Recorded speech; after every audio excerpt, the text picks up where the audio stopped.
सद्गुरु महावीर महाराज की जय. सद्गुरु बालासाहेब महाराज की जय. ब्रह्मपुत्र रंगनाथ महाराज की जय. शांती ब्रह्म एकनाथ महाराज की जय. विचार चंद्र उदय दर्शन. आपण आज या ग्रंथाला सुरुवात करणार आहोत. विचार चंद्रोदय दर्शन. आता या ग्रंथामध्ये पहिल्या प्रथम हा ग्रंथ जो आहे तर हा ग्रंथ हिंदी मध्ये केलेला आहे बरं का. पंडित पितांबरजी यांनी हा ग्रंथ हिंदी मध्ये लिहिलेला आहे. पण प्रल्हाद बुवा सीताराम सुबोध यांनी या ग्रंथाचं मराठीमध्ये विश्लेषण केले. संतांचे उपकार असतात आपल्यावर, कारण माहिती आहे त्यांना की सगळ्यांनाच हिंदी भाषेतलं सूक्ष्मता लक्षात येत नसते. ज्याची मूळ भाषा मराठी आहे त्याला हिंदी मधली सूक्ष्मता तेवढीशी लक्षात येत नसते. म्हणून प्रल्हाद बुवांनी विचार केला असेल की आपण हा ग्रंथ काय करावं, मराठीमधून लिहावं. मग या ग्रंथात 16 कला आहेत. या ग्रंथामध्ये 16 कला सांगितलेल्या आहेत. आता आपण जर प्रल्हाद बुवांचा विचार केला तर हे सिंपी समाजाची होती बरं का. आता साधूचं कुळ पाहत नसतात बरं का. काही गरज नाही ना पाहे याती कुळाचा विचार असे असणारे हे साधू संत असतात. पण माहितीसाठी सांगितलं, असावी माहिती. त्यांचं शिक्षण हे 5वी पर्यंत झालं होतं. आता त्यांना जन्मतः परमार्थाची आवड होती. उपजता काही काही ज्ञानी, काही जन्मतः परमार्थाची आवड. तसं ह्यांना सुद्धा जन्मतःच परमार्थाची आवड होती. त्यांनी योग्य अभ्यास केला. महाराजांनी योग्य असा अभ्यास केला आणि नंतर गुरुच्या शोधात लागले. शोध घेऊ लागले गुरूंचा. गुरु शोधत असताना त्यांना परमपूज्य जोग महाराज भेटले. त्यांना गुरुस्थानी कोण भेटले? जोग महाराज. आणि मग त्यांनी तिथं वेदांत शास्त्राचा अभ्यास केला. जोग महाराजांच्या सानिध्यामध्ये वेदांत शास्त्राचा त्यांनी गाढा अभ्यास सुरू केला. पुण्यामध्ये एरंडेश्वर असे एक मंदिर आहे. तर त्या मंदिरामध्ये त्यांना सिद्ध संत पंडित महाबली यांची भेट झाली. आणि मग हे पंडित महाबली अगोदर जोग महाराजांकडे गेले, पण नंतर ह्या पंडित महाबलींची तेव्हा त्यांना भेट झाली तेव्हा तेच त्यांचे गुरु बनले. प्रल्हाद बुवा ब्रह्मचारी होते बरं. अभ्यास करता करता त्यांनी असं लक्षात घेतलं काय की प्रक्रियाचा अभ्यास झाला पाहिजे. एक तर संतांचं चरित्र सहसा ऐकायला भेटत नसते बरं का. आणि एक तर माहितीच भेटत नसते. आपलं महत भाग्य आहे की आपल्याला थोडस काय झालेली आहे माहिती आहे, माहिती मिळालेली आहे, भेटलेली आहे माहिती. नाही तर सहसा कोणीही माहिती सांगत नाही बरं का. आणि असावी, लेखकांची सुद्धा माहिती आपल्याला पाहिजे, संतांची आपल्याला माहिती असावी लागते. म्हणून मग त्यांनी विचार केला की प्रक्रियाचा अभ्यास झाला पाहिजे. म्हणून त्यांनी विचार चंद्रोदय हा जो पितांबरजींचा ग्रंथ आहे ना तो हिंदीत आहे. पण आता सर्वांना हिंदी भाषा येते का? नाही. म्हणून त्यांनी हा ग्रंथ मराठी भाषेमध्ये लिहिला. ताई बरं माझ्याकडे हिंदी एवढंच आहे हो, आणि सुरुवात कुठून करायची मला सांगा एकदा. रामकृष्ण हरी. हिंदीचा आणि मराठीचा मेळ लागत नाही बघा. नाही ना. मराठीच ग्रंथ घ्यावा लागतंय. बरं बरं, माझ्याकडे हिंदी आहे म्हणून विचारायले ते. हा, तुम्हाला मराठी ग्रंथ घ्यावा लागतं. बरं बरं, घेते मी. बरं, रामकृष्ण हरी. रामकृष्ण हरी. मला वाटतं काही महाग पण नाही ग्रंथ, स्वस्तच आहे. 120 ला आहे हो. हा, 100 आता रुपयाला 150 आहे. झाले, 150 झाले. बरं बरं. बरं ताई आज दीडशे. सुरुवातच केली का? आता मी रामकृष्ण हरी. माझ्या तर ग्रंथामध्ये 50च रुपये किंमत आहे. हा, आजच सुरुवात केली, पहिलाच दिवस आहे. आजचीच सुरुवात आहे. तर आपण जर असं प्रल्हाद बुवा सीताराम सुबोध जे आहेत त्यांचं चरित्र बघत आहोत बरं का. अजून काही कलेला सुरुवात झालेली नाही. बरं बरं, रामकृष्ण हरी. आणि आता जरासं डिस्टर्ब जरा कमी करा. कारण सुरुवात असती ना आपली, आणि मग एकदा जर लक्षातून गेलं की डबल मग मला जे सांगायचं ते येत नाही बघा. बरं बरं, रामकृष्ण. मग त्यांनी काय विचार केला की ग्रंथ आपण काय करावं, मराठी भाषेमध्ये लिहावं. एवढंच नाही तर त्यांनी वेदांत युक्ती, वृत्ती प्रभाकर यांचा पण त्यांनी मराठीतून अनुवाद केलाय. हरिपाठ, दीपिका, ज्ञानेश्वरी, पासष्टी, अमृत अनुभव असे बरेच त्यांनी ग्रंथ लिहिलेत बरं. पण हा मूळ ग्रंथ पंडित पितांबरजींचा कोणता? विचारचंद्र बरं का. पण त्या ग्रंथात त्यांनी विचारचंद्र उदय दर्शन असं नाव दिले. विचारचंद्र उदय होतं, पण त्यांनी दर्शन पुढे लिहिलं बरं का. दर्शन हा शब्द लिहिलाय. दर्शनपद देण्यामागं त्यांचं असं मत आहे की या ग्रंथामध्ये 16 कलेचा अनुवाद दिलेला आहे.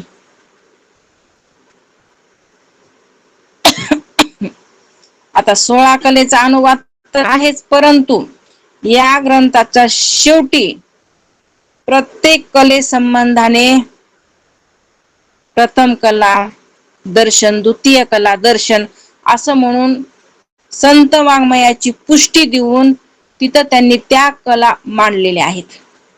आणि तेच दर्शन झाले. तेच काय झालेलं आहे, तिथं दर्शन झालेलं आहे.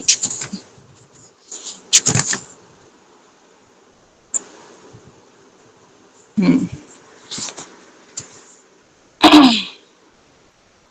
म्हणून त्यांनी विचारचंद्र उदय दर्शन असं नाव दिले बरं. आणि दुसरं जर पाहिलं तर विचार रूपी चंद्राचा, ज्ञान रूपी चंद्राचा उदय आपल्या हृदयामध्ये होत असतो. हा जर ग्रंथ आपण यथा सांग श्रवण केला, पंचीकरणानं आपल्याला सगळं ज्ञान करून दिले. बरोबर आहे. विचार कसा करायचा सांगितलंय. बरोबर आहे. आता विचारापर्यंत सीमित, पण विचाराचा उदय ह्या ग्रंथापासून होते. आता विचाराला सुरुवात लागलेली आहे. विचार कसा करायचा हे सांगितलं तिथं, पण आता विचाराचा उदय इथं होणार आहे. एक कलेनं आपण विचार करत करत करत पूर्ण कलेनं युक्त जसा चंद्र शोभिमान असतो, लख्ख त्याचा प्रकाश पडलेला असतो, तसं आपण आता कसे आहोत, अमावस्येच्या चंद्रासारखे. अजून विचाराचा उगम झालेला नाहीये. पण जेव्हा आपण एका एका कलेचं दर्शन घेत जाऊ ना, तसं तसं एक एक कलेचा आपण विचार करत जाऊ ना, तसा तसा आपल्या विचारामध्ये काय होणार आहे, एक एक कला वाढत वाढत जाऊन पूर्ण कलेपर्यंत आपण जाऊन पोहोचून त्या आत्मरूपी चंद्राचं प्रगट्य आपल्या आतमध्ये होणार आहे. म्हणजेच ज्ञानरूपी चंद्राचा उदय आपल्या, म्हणजे थोडक्यात सांगायचं म्हणजे परमात्म्याचं दर्शन आपल्याला तिथं होणार आहे. आणि या कलेमध्ये प्रश्न उत्तर रूपाने पूर्णतः मांडणी केलेली, खूप सोपं आहे. प्रश्न आणि उत्तर, प्रश्न आणि उत्तर अगदी सोप्या भाषेमध्ये कळण्यासारखी काय केलेली आहे, इथं आपल्याला मांडणी केलेली आहे. आणि तीच आपल्याला काय करायची आहे, तर बघायची आहे. ओम विचार चंद्रोदय दर्शन अथ प्रथम कला प्रारंभ उपोद्घात वर्णन. आता उपोद्घात प्रतिपादन करण्यायोग्य अर्थाला मनात ठेवून. कशाला म्हणायचं उपोद्घात? नीट लक्षपूर्वक ऐका. उपोद्घात म्हणजे काय? कशाला म्हणायचं उपोद्घात? तर प्रतिपादन करण्यायोग्य अर्थाला मनात ठेवून त्याच अन्य अर्थाने प्रतिपादन करणं त्याला उपोद्घात असं म्हणतात. आता उपोद्घात म्हणजे प्रतिपादन करण्याच्या विषयाला मनात ठेवून अन्य अर्थाचं प्रतिपादन करणं त्याला उपोद्घात असं म्हणतात. ही उपोद्घाताची व्याख्या आहे बर का.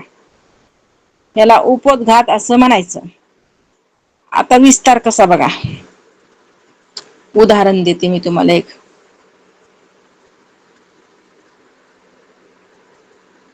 तर बघा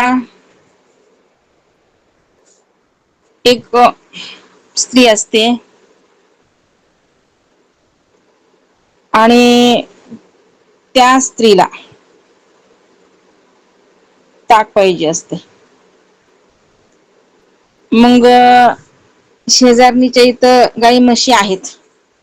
तिला माहितीय शेजारणीच्या इथं गाई म्हशी आहेता. आणि मग ती गेली तिच्या इथं. काय पाहिजे? ताक पाहिजे. पण डायरेक्ट जाऊन म्हणली का ती मला ताक द्या. आणि कसं असते माहिती का? कुणाला डायरेक्ट बोललं की राग येत असते. म्हणून तिनं काय केलं माहितीये का? गेली आणि म्हणे का हो म्हणे तुमचा पिंट्या शाळेत गेला काय? बघा कशी वर्णन चालले हा. हो म्हणे. बरं काय खाऊन गेला? दूध भाकरी खाल्ली. हो का दूध भाकरी खाल्ली का? बरंच दूध निघत असन. हो बाई निघते. 2-3 म्हशी येता निघते बरं दूध. मग काय सगळं घरीच ठेवतात का मग डेअरीला देतात? बघा ना विचार चाललाय बरं का. सांगायचंय काय? विचार सांगायचाय. दृष्टांताच्या द्वारे विचार सांगायचाय. उपोद्घात कशाला म्हणायचं हे हा आपला प्रश्न आहे बर का. मग ती म्हणली हो बाई डेअरीला पण जाते दूध काही घरी ठेवतो मग काही विरजू टाकतो. बरं मग बरंच तूप निघत असन. हो दही तूप मग ताक हो मग हलविला का नाही ताक? हो म्हणे बाई आजच हलविलय. आजच केलं म्हणले तूप. बरं मग थोडस ताक देता का? म्हणजे अगोदर काय केलं? पूर्ण विचार मांडला. आणि मग काय केलं? मग मागितलं की बाई मला ताक देतात का? म्हणजे जी मुख्य वस्तू सांगायची आहे ती कुणी डायरेक्ट बोलत नाही. म्हणून त्याला साखर मीठ लावून बोलणं त्यालाच उपोद्घात म्हणायचं. डायरेक्ट न बोलता त्याला साखर मीठ लावून बोलणं ह्याला काय म्हणायचं? उपोद्घात. आणि म्हणून तर सिद्धांतामध्ये सांगण्याकरता हा उपोद्घात सांगितलेला आहे. तोच हा उपोद्घात सांगितलाय. मोक्षदायिक पदार्थाचे कथन म्हणजे उपोद्घात होय.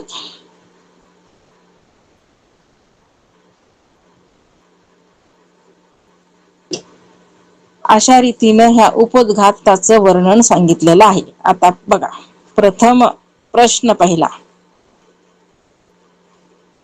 पुरुषार्थ म्हणजे काय? पुरुषार्थ कशाला म्हणायचं?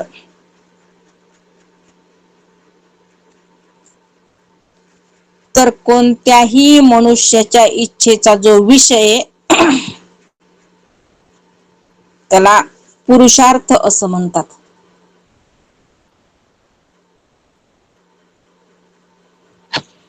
महाराज पान नंबर किती आहे?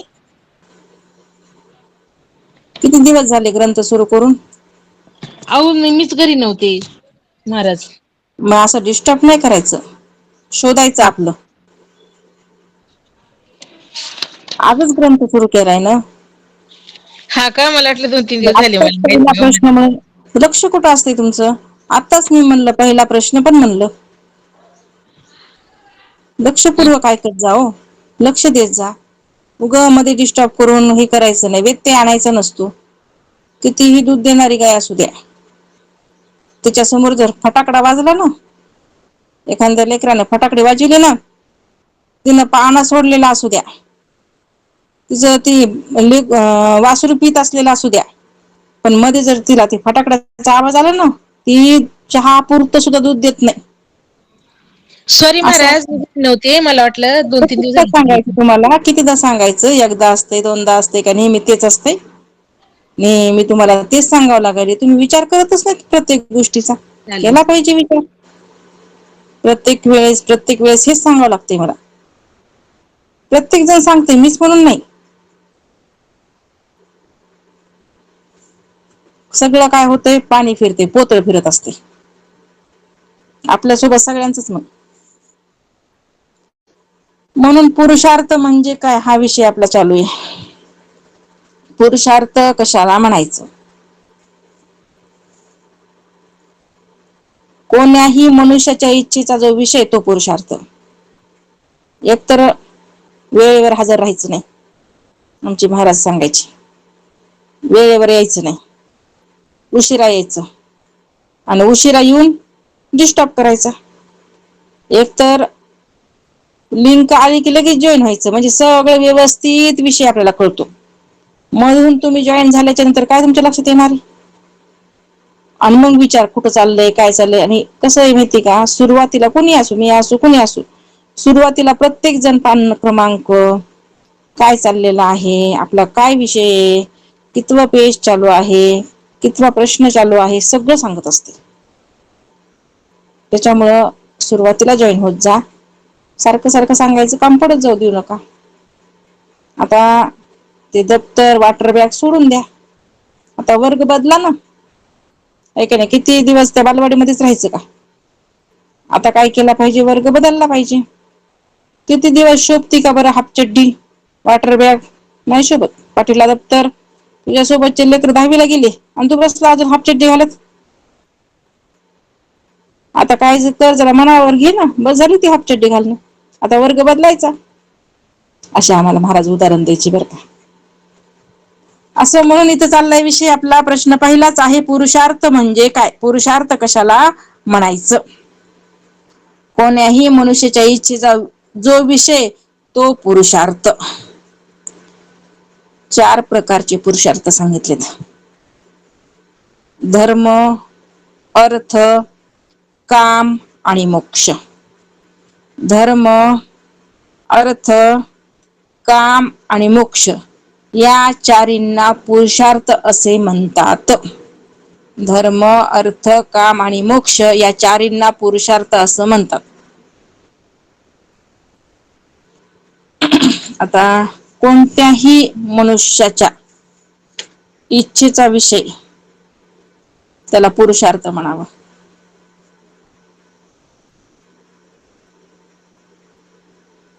आता प्रत्येकाला एकच इच्छा आहे बरं का.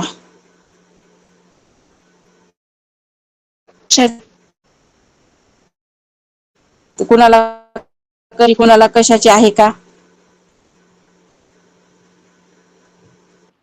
तर आहे प्रत्येकाला इच्छा ती सुखाची बरं का. प्रत्येकाला इच्छा आहे, पण ती सुखाची इच्छा आहे.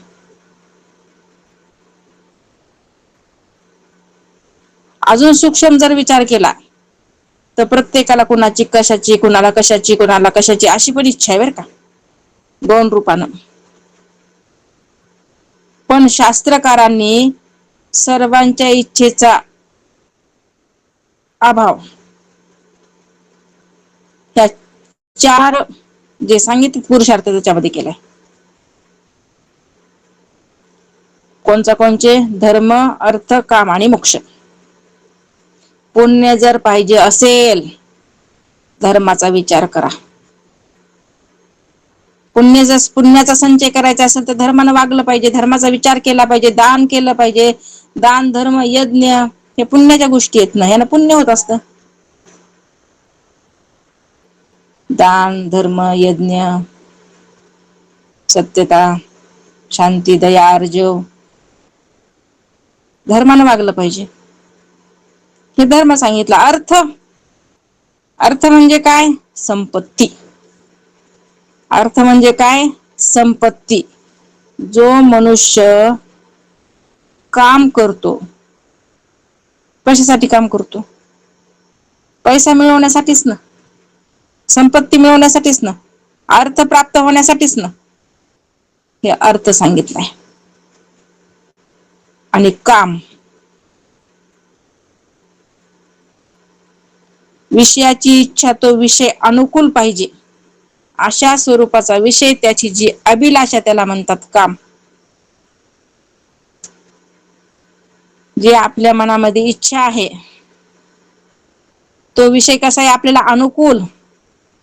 जी इच्छा आहे तो विषय आपला अनुकूल पाहिजे अशा स्वरूपाचा विषय, त्याची अभिलाषा करणं, त्याला काम असं म्हटले. आणि पुढे म्हणतात मोक्ष.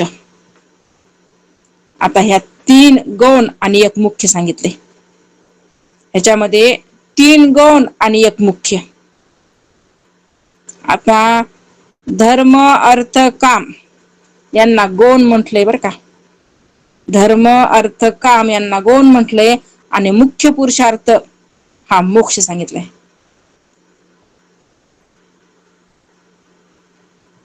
आता जी गौण आहे त्या गौणाला एवढं महत्व नाही की ते मनुष्य देहात प्राप्त केलंच पाहिजे असं काही नाही, एवढी काही जरूरत नाही गौणाला, म्हणून तर महत्व नाही. ह्याची जर आपण प्राप्ती नाही केली तर काही हानी होणार नाही, परंतु मोक्ष हा पुरुषार्थ आहे आणि तो प्राप्त केलाच पाहिजे. कारण मोक्षासाठीच तर जन्म भेटलाय. काय झालेलं आहे आपल्याला?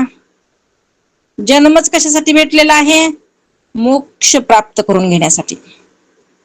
स्वभावता भजनशीलच हा देह सांगितलाय. त्याला आवडतंयच भजन, पण हे इच्छा आकांक्षा ह्याच्यामध्ये अडकलेला असतो हा जीव. आणि तिकडं मग ह्याची काय होती? वृत्ती जात असते. म्हणून सांगायला लागलेले आहेत की मोक्ष हा मुख्य पुरुषार्थ आहे.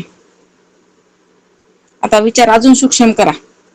पशु पक्षी इंद्र चंद्र हे जे देवता आहेत ह्याच्यामध्ये हा मोक्ष प्राप्त होतो का? त्यांना हा मोक्ष प्राप्त होत नसते. कसं काय माहिती का? नाही माहिती आम्हाला. कारण बरं जाऊ दे, तुम्हालाच विचारते बरं. पशु पक्ष इंद्र चंद्र देवतांना मोक्ष प्राप्त होतो का? येतंय कोणाला उत्तर?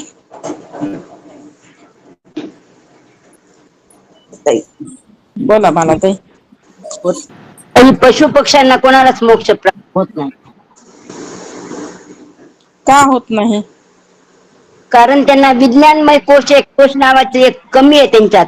ते आपले 5 कोश आहेत की नाही, त्याच्यापैकी 1 कोश कमी आहे त्यांना. बुद्धी नाहीये त्यांच्या ह्याच्यात. जय गुरुदेव. बोला सुरेखा ताई. रामकृष्ण. माऊली, पशु पक्ष्यांना मोक्ष होत नाही कारण ती भोग योनी आहे. करावे तसे भरावे म्हणल्यासारखं ती भोग योनी आहे ना, भोगाचीच आहे त्यांना. फक्त मनुष्य जन्मामध्येच मोक्ष प्राप्त करून घेता येतो. रामकृष्ण. हे म्हणलं ताई, त्यांना बुद्धी नसती. बुद्धी नसल्यामुळे त्यांना कळत नाही मोक्ष काय आहे, जीवन काय आहे. फक्त ते भोग भोगण्याकरताच जन्म असतो त्यांचा. जय गुरु. मीनाताई. भोग योनीच आहे ती. आता सुरेखाताईने सांगितली, पण मी हात वर केले होते अगोदर. भोग योनी आहे म्हणून त्यांना मोक्ष प्राप्त होत नाही. शकुंतला ताई. ते पाप पुण्य जाणत नाही, ती फक्त भोग योनी आहे. बर. संध्याताई. भोग एवढी आहे काही त्यांना बोलता येत नाही, वाचता येत नाही. आपल्याला मनुष्याला मोक्ष करता येत नाही. जय गुरु. सुनील अरविंद नाव आहे, त्यांना विचारा. बोला बरं. हात वर केलाय. बोलायचंय का? ठीक आहे. तर पशु पक्षी इंद्र चंद्र हे जे आहेत ना, ह्या योन्या ज्या आहेत, एक तमगुणाच्या आहेत आणि एक सत्वगुणाच्या आहेत. पण भोग योन्या आहेत. अगदी बरोबर सांगितलं. ह्या भोगाच्या योन्या आहेत. पराधीन आहेत ह्या. ह्यांना इथं कर्म करताच येत नाही, म्हणून इथं त्यांना भोग योन्या म्हटलेलं आहे. बुद्धी पण त्यांना नाही असं नाही, बुद्धी आहे पण खाण्यापिण्यापुरती. जर त्यांना बुद्धीच नसती तर त्यांना खाता पिता आलं असतं का? खायची बुद्धी आहे, प्रत्येकाला खाता येते. पाणी तहान लागली पाणी पिता येते. म्हणून पशु पक्षी जे आहेत त्यांना मोक्ष संपादन करून घेता येत नाही. कारण जे काही पापाचं कर्म आहे ते मात्र त्यांना तिथं भोगावं लागते, ते भोगूनच त्यांना फेडावं लागते. इंद्र चंद्र देवता जे आहेत तिथं पुण्याची फळ आहेत, सुखाचा भोग आहे. तिथं पण भोगच आहे आणि इथं बी भोगच आहे. पण इथं भोग जे आहे ते दुःख भोगावं लागते आणि तिथं भोग जे आहे ते सुख भोगावं लागते. हा फरक आहे दोघांमध्ये. आणि मनुष्य देहामध्ये तर इथं काय आहे, कर्मभूमी, क्रियामान इथंच घडतंय. या दोन्हीही योनीमध्ये क्रियामान घडत नाही. पशु पक्षी असू द्या, इंद्रचंद्र देवता असू द्या, तिथं क्रियामान नाही, तिथं क्रियामान आहे. आणि जशा जशा क्रिया चालल्यात, जसे जसे कर्म चाललेत, तसं तसं काय होणार आहे, त्या कर्माचं फळ मात्र आपल्याला पुढं भोगाव. केले कर्म झाले. आपलं मनुष्य देहामधल्याच जीवाला म्हटले ना, त्याची भोग आले उपजले मिले ऐसे किती. म्हणून असो तर मोक्ष हा पुरुषार्थ आपण प्राप्त करून घेतलाच पाहिजे आणि त्याच्यासाठीच हा मनुष्य देह दिलाय. पशु पक्ष इंद्रचंद्र हे जे देवता आहेत तिथं मोक्ष होऊ शकत नाही. मोक्ष मात्र कुठं व्हायला लागलाय, फक्त एकमेव मनुष्य शरीर. म्हणून तर हा देह म्हणजे तुम्हाला मी नेहमी सांगते, जंक्शन स्टेशन सांगितलंय.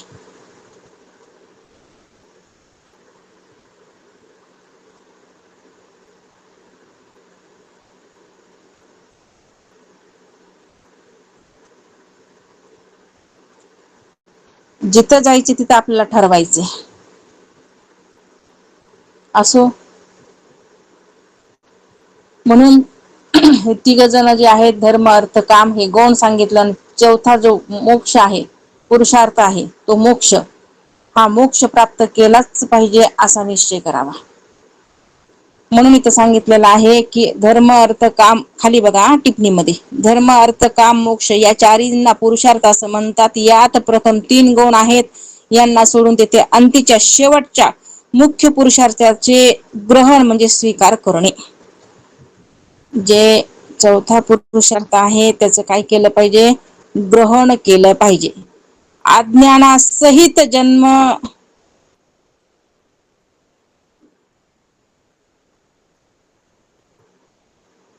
ही टिप्पणी दुसऱ्याचीच वाटतं ना. अज्ञानासहित जन्म मरणाधिक दुःख.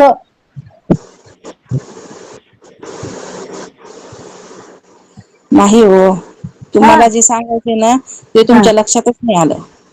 मी ते नाही बोललो ना, नाही की तुमचं ते तुमचं बरोबर नाही काय की म्हणून मी म्हणले हो. नाही ते नाही म्हणलं, हे टिप्पणी दुसऱ्याची हे म्हणलं मी, त्याची टिप्पणी नाही असं म्हणलं मी. म्हणून वाक्य पूर्ण ऐकत जा.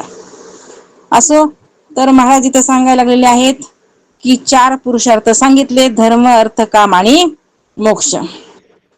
मग कोण्याही मनुष्याच्या इच्छेचा जो विषय तो पुरुषार्थ सांगितला, पुढचे सांगितले धर्म अर्थ काम आणि मोक्ष. हा झाला पहिला प्रश्न. आता प्रश्न क्रमांक 2. सर्व मनुष्यांना कशाची इच्छा आहे? सर्व मनुष्यांना कशाची इच्छा आहे? सर्व मनुष्यांना सर्व दुःखाची निवृत्तीची व परमानंदाच्या प्राप्तीची इच्छा असते. प्रत्येकाला इच्छा कशाची? दुःखाच्या निवृत्तीची आहे का दुःखाची आहे कुणाला इच्छा? नाही. प्रत्येकाला काय आहे? दुःखाच्या निवृत्तीचाच विचार आहे. प्रत्येक जण विचार करायला लागलाय की हे दुःख जे आहे त्याची निवृत्ती कशी करायची आणि परमानंद जो परमात्मा आहे त्याची प्राप्ती, हीच इच्छा आहे प्रत्येकाला.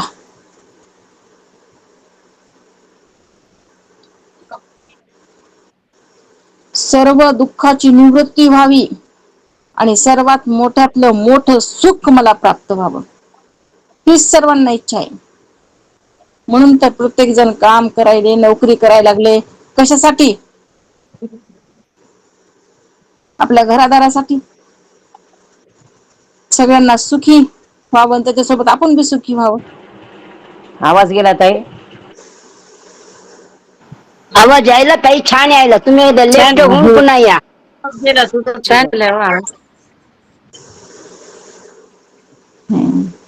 जरासं दम धरीत नाहीत, प्रयत्न करत नाहीत. ऐकायचं जरासं दुसरं गेलं आपण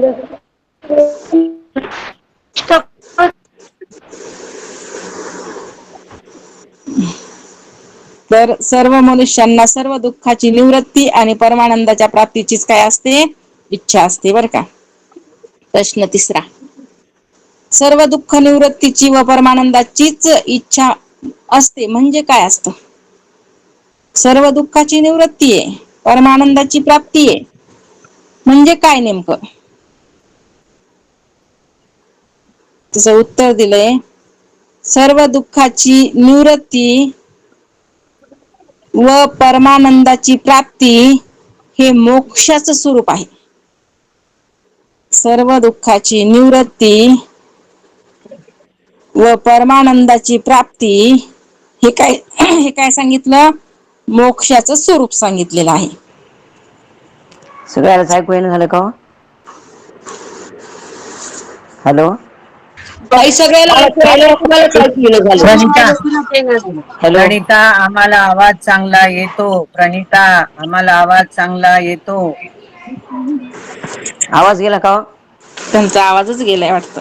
आवाज सगळ्यात चांगला आवाज यायला बरं. उगत तुम्ही लिप आणि पुन्हाच जॉईन व्हा. आता तिला नाही. फोन करून सांगता येत नाही, कारण आम्ही लेफ्ट झाले की आम्ही पुन्हा जॉईनच होत नाही. 92 झाली तिथं 100. आता राहू द्या. तर बघा, प्रश्न तिसरा आपला सुरू आहे. त्याच्यामध्ये सांगितलंय सर्व दुःखाची निवृत्ती आणि परमानंदाची प्राप्ती हेच मोक्षाचं स्वरूप सांगितलंय. मोक्ष मोक्ष म्हणजे काय? कशाला म्हणायचं मोक्ष? सर्व दुःखाची निवृत्ती, दुःखाचा लवलेशही ज्या ठिकाणी नाही आणि परम आनंद स्वरूप परमात्म्याची तिथं प्राप्ती आहे. सर्व सुखाचे आधार बाप रखमा देवीवर, म्हणून तिथं सांगितलेलं आहे की सगळ्या सुखाचा आगर म्हणजे मोक्ष आहे आणि तो मोक्ष काय करायचा आहे? तर प्राप्त करून घ्यायचा आहे. त्या मोक्षासाठी काय चाललेली आहे सगळ्यांची मरमर, हा मोक्ष आहे. असा मोक्ष आहे की तिथं पोहोचल्याच्या नंतर पुनरावृत्ती नाहीच, तो मोक्ष सांगितलाय. मग आता सर्व दुःखाची निवृत्ती, दुःखाची निवृत्ती, दुःख म्हणजे काय? तर अज्ञानासहित जन्म मरणाधिक दुःख,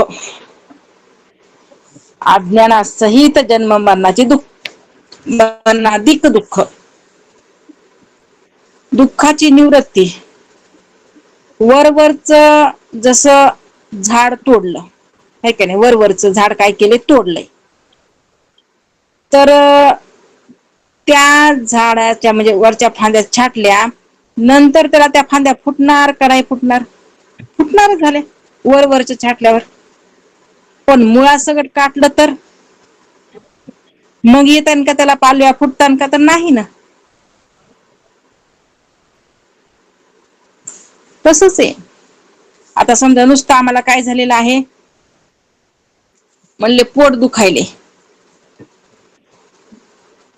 म्हणून पोट दुखायले म्हणून काय सर्व संसाराचं कारण अज्ञान सांगितलंय का पोट दुखायचं कारण?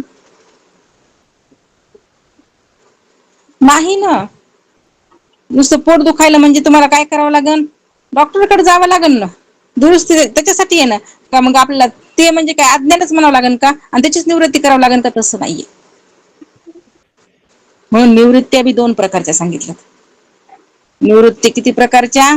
2 प्रकारच्या निवृत्त्या. लयरूप निवृत्ती, आत्यंतिक निवृत्ती. एकदा दुःख निवृत्त झालं पुन्हा ते उत्पन्न होणच नाही, होणारच नाही. एकदा दुःख निवृत्त झालं की पुन्हा ते उत्पन्न होणारच नाही. त्याला म्हणायचं आत्यंतिक निवृत्ती. आणि लयरूप निवृत्ती कशी? कार्याचीच काय केलेली आहे? निवृत्ती केली. कारण जशाला तसंच आहे. मग कार्य पुन्हा उत्पन्न होणारच. पण इथं काय झाली? कारणासह कार्याची निवृत्ती झाली. आत्यंतिक निवृत्तीमध्ये कारणासह कार्याची निवृत्ती. सर्व प्रपंचाचं कारण कोण आहे मग? अज्ञान. आणि ह्या अज्ञानाची जेव्हा आपण विचारानं निवृत्ती करू ना, तेव्हा सर्व दुःखाची निवृत्ती होणार आहे. येईल ना लक्षात? अवघड चाललंय का? कळायलंय का? आता प्रश्न नाही, विचारायले. छान छान सांगायला लागले. छान